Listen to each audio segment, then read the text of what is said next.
ఈరోజు paneer curry and chapati చేసుకుందాం. చపాతీలు ముందుగా పిండి కలుపుకుందాం అండి.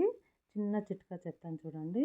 3 కప్పులు పిండి తీసుకున్నాను, గోధుమ పిండి. అందులో సరిపడగా సాల్ట్ వేసుకొని 3 చెంచాల పెరుగు వేసుకొని ఇది మొత్తం అన్నీ పిండికి పట్టించుకోవాలి. మొత్తం పట్టించిన తర్వాత దీన్ని నీళ్లు వేస్తూ పిండి ముద్దలా కలుపుకోవాలి సాఫ్ట్గా. పెరుగు ఎందుకు వేసుకున్నామంటే చపాతీలు చాలా సాఫ్ట్గా రావాలని వేసుకున్నామండి. ఆయిల్ కూడా పడుతుంది. ఆయిల్ వేసుకొని ఇట్లా మెత్తగా సాఫ్ట్గా నొక్కుతూ కలుపుకోవాలి.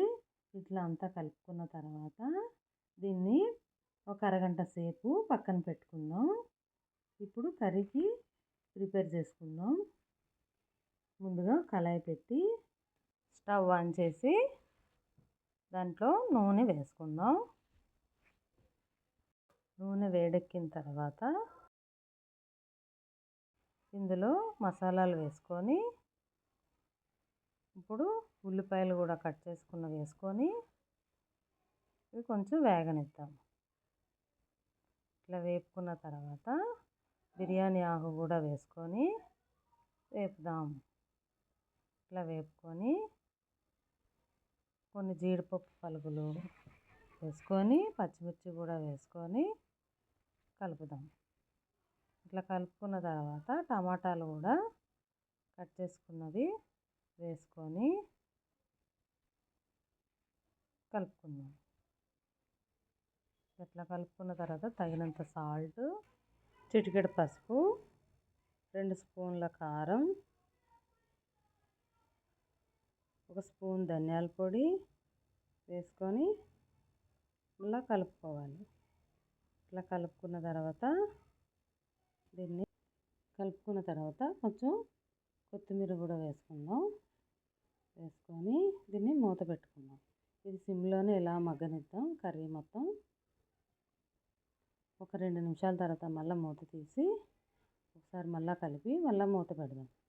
ఇట్లా మూత పెట్టిన తర్వాత పక్కన పన్నీర్ని కట్ చేసుకుందాం.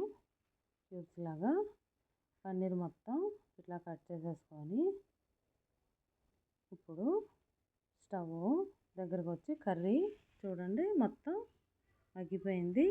ఇదిని పక్కన పెట్టుకుందాం. టమాటా మొత్తం మగ్గిపోవాలి. అది చల్లారనిద్దాం. ఇప్పుడు స్టవ్ మీద ప్యాన్ పెట్టి అందులో బటర్ వేసి ఆ బటర్లో కొంచెం చిటికెడు పసుపు, కొంచెం సాల్ట్ వేసి ఈ పన్నీర్ ముక్కలన్నీ ఇందులో వేసి టాస్ చేసుకుందాం. అన్నీ వేసేసి కొంచెం టాస్ చేయాలి. ఇలా టాస్ చేసుకొని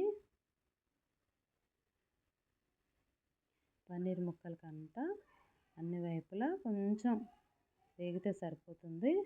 ఎక్కువ హార్డ్గా వేపనవసరం లేదు. సాఫ్ట్గా ఉండాలి కర్రీలో వేసేటప్పుడు. ఇట్లా వేపుకున్న తర్వాత ఇది చల్లారిపోయింది కర్రీ. దీన్ని మొత్తం మిక్సీ పట్టుకుందాం. ఇదంతా ఇందులో వేసుకొని మూత పెట్టి పేస్ట్ చేసుకోవాలి. ఫైన్ పేస్ట్గా ఈ పేస్ట్ మొత్తం ఇట్లా వచ్చింది. ఇప్పుడు స్టవ్ ఆన్ చేసి కళాయి పెట్టి అందులో 2 స్పూన్లు బటర్ వేసుకొని ఇందులో మిక్సీ చేసిన పేస్ట్ మొత్తం ఈ కళాయిలో వేసి రోస్ట్ అవ్వనివ్వాలి. బాగా ఫ్రై చేసుకొని పచ్చివాసన పోయేదాకా ఫ్రై చేయాలి. ఫ్రై చేసిన తర్వాత ఈ మిక్సీ గిన్నెలో 1 గ్లాసు నీళ్ళు వేసి ఇందులో కలుపుకోవాలి గ్రేవీని. ఆ గ్రేవీ అంతా దగ్గర పడేదాకా ఉడికించుకోవాలి. కొంచెం ఉడుకుతుంది అనగా మూత పెట్టుకొని మళ్ళీ మూత తీసి 2 నిమిషాల తర్వాత బాగా ఉడికిపోయింది. ఇప్పుడు పన్నీర్ ముక్కలన్నీ వేయించుకున్నాం కదా, అవన్నీ ఇందులో వేసేసుకొని ఇట్లా కలుపుకోవాలి. చాలా సింపుల్ అండి. ఇట్లా చేసుకుంటే త్వరగా అయిపోతుంది కర్రీ. చూడండి దగ్గర పడ్డది. ఇప్పుడు కసూరి మేతి నలుపుకొని వేసుకొని నెక్స్ట్ ఫ్రెష్గా క్రీము ఒక 2 స్పూన్ల దాకా వేసుకొని కర్రీ సర్వ్ చేసుకుంటే సరే. ఇప్పుడు చపాతీ చేసుకుందాం. కర్రీ అయితే రెడీ అయిపోయిందండి. ఈ కర్రీని పక్కన పెట్టి ప్యాన్ పెట్టి ఇప్పుడు చపాతీలు పాముకుందాం. చపాతీలు ఇట్లా పిండి వేసి కర్రతోటి ఒత్తుకోవాలి. రౌండ్గా ఇట్లా ఒత్తుకొని అంతా రౌండ్ షేప్ వచ్చిన తర్వాత ఇట్లా ఇక్కడ పెంక కాలిపోయిందండి. ఈ లోపల దీన్ని తీసుకెళ్ళి పెంక మీద వేసి కాల్చుకోవాలి రెండు వైపులా. ఇట్లా రెండు వైపులా కాల్చుకుంటే నూనె రాసుకొని ఇటువైపు కూడా కాస్త నూనె రాసుకొని ఇట్లా కాల్చుకోవాలి.